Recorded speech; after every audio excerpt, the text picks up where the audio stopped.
This is Jeff at Black Hills Ammunition. I'd like to present some tips on shooting in the wind. First thing you're going to need is a device to measure the velocity of the wind. I personally prefer the Kestrel, and you don't have to get an expensive one. About $100 gets you an entry-level model. All you need it to do is tell you how fast the wind's blowing. Because what you're going to do with it, you're going to sit here and say, I think this wind is about a 10-mile-an-hour wind, which would be pretty close right now. You hold up your Kestrel, and it tells you whether you were right or not. Each time you do that, it helps calibrate your brain. And so pretty quick, you're very accurate without even using the device, because you've used it so many times. You can sit here and tell when the wind changes, when it ebbs and flows. So I would recommend buying a Kestrel, a basic unit. Second thing is you have to have a formula.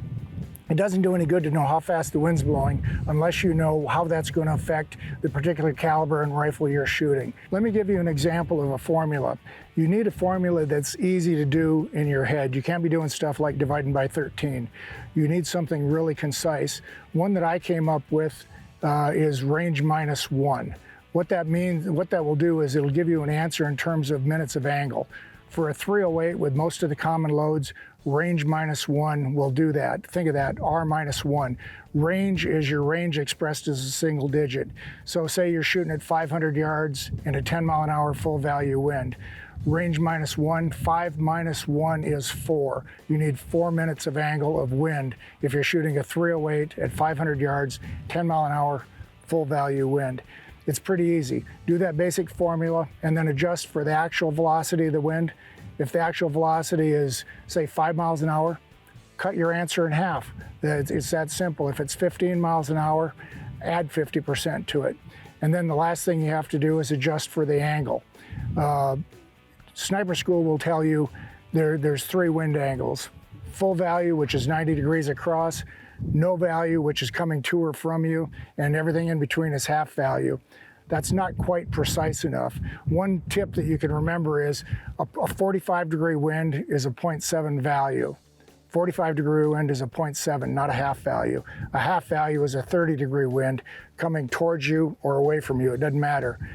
So if you remember those, you're way ahead of most graduates of basic sniper school.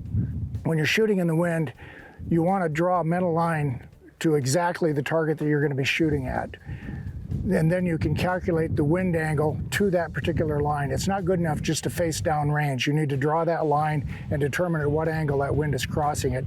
That'll allow you to be more precise in your calculations.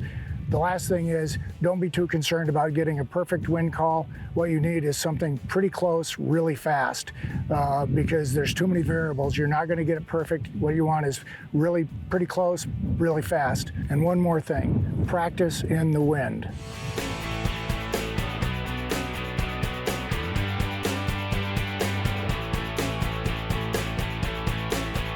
To see all of Gun Talk's content, go to guntalk.com, guntalktv.com, or sign up for the Gun Talk newsletter.